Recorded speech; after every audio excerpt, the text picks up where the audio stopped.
ప్రజల ఓటు ఎటువైపు? నికర్షైన నాయకుల్ని ఎన్నుకోండి. 10 ఏళ్లుగా ప్రభుత్వ విద్యా పతనానికి కారకులెవరు? డబ్బులు ఆశించకుండా ఓటింగ్లో పాల్గొనండి. విద్యా వ్యవస్థను బలోపేతం చేయగల సమర్థులకు అవకాశం ఇవ్వండి. గ్రామ స్థాయిలో ప్రభుత్వ విద్య బలోపేతం చేయబడాలి. ప్రభుత్వ విద్యా అభివృద్ధిలో చిత్తశుద్ధి కలిగిన ప్రభుత్వం ఏది? దేశంలోనే మొదటిసారిగా తెలంగాణ స్కిల్ డెవలప్మెంట్ యూనివర్సిటీ ప్రారంభం కాబోతుంది.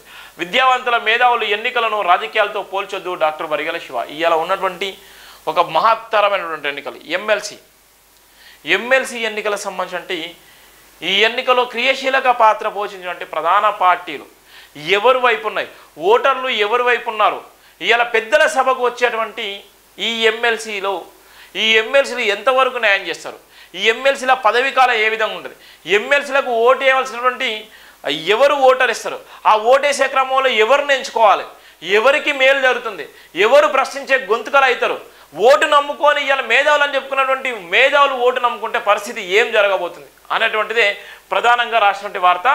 టీచర్ గ్రాడ్యుయేట్ ఎమ్మెల్సీ ఎన్నికలో గెలుపు గుర్రాలు ఎవరు అన్నటువంటి ప్రధానంగా కూడా రాసిన వార్త. మేధావులు ప్రభుత్వ విద్య బలోపేతానికి ఓటు హక్కుతో సమాధానం ఇవ్వాలని డాక్టర్ బరిగెల శివ సూచించారు. హౌరగా సాగిన టీచర్ గ్రాడ్యుయేట్ ఎమ్మెల్సీ ఎన్నికల ప్రచారం ముగిసిపోయిందని ఎన్నికల పోలింగ్ కొరకు నాయకులంతా ఎదురుస్తున్నారన్నారు. 10 సంవత్సరాల కాలం పాటు తెలంగాణ రాష్ట్రంలో విద్యా వ్యవస్థ కుంటపడిందని అన్నారు. గత ప్రభుత్వంలో గురుకులాలు మినహాయిస్తే రాష్ట్రంలో విద్యా వ్యవస్థ కుంటపడిందన్నారు. గత ప్రభుత్వంలో గురుకులాలు మినహాయిస్తే వేల సంఖ్యలో ప్రభుత్వ పాఠశాలలు మూసివేయబడ్డాయి. ఉన్నత విద్య నామరూపం లేకుండా పోయిందన్నారు. ఎంసెట్ పేపర్ లీకేజీకి మొదలుకొని ప్రైవేట్ యూనివర్సిటీల పరంపర కొనసాగడం వల్ల ప్రభుత్వ విద్య గ్రామీణ ప్రాంతాల్లో ఉన్న పేద విద్యార్థులకు దూరమైందన్నారు. ఏ రాజకీయ నాయకుడైనా ప్రత్యక్ష ఎన్నికల్లో పాల్గొనే ముందు అనేక వాగ్దానాలు చేయడం అలవాటుగా మారిపోయిందన్నారు. ఇచ్చిన మాటను విలబెట్టుకోవడంలో ఎంత శుద్ధి దాగుందన్నారు. మేధావులు ప్రభుత్వ విద్యను కాపాడంలో పోరాటాలు ఉద్యమాలు చేయాల్సిన పని లేదని కేవలం ఒక్కసారి వచ్చినట్టు ప్రత్యక్ష ఎన్నికల సదవకాశాన్ని డబ్బులు తీసుకోకుండా ఓటింగ్లో పాల్గొంటూ అన్ని పార్టీలకు అతీతంగా నిజాయితీ కలిగిన నాయకులను ఎన్నుకోవాలన్నారు. ఖమ్మం, వరంగల్, నల్గొండ జిల్లాలో కొనసాగుతున్న టీచర్స్ ఎమ్మెల్సీ ఎన్నికలో నామినేషన్ దాఖలు చేసి ప్రచారం చేసిన నాయకులు ఎవరికి వారే గెలుస్తామని ధీమా వ్యక్తం చేస్తున్నారు.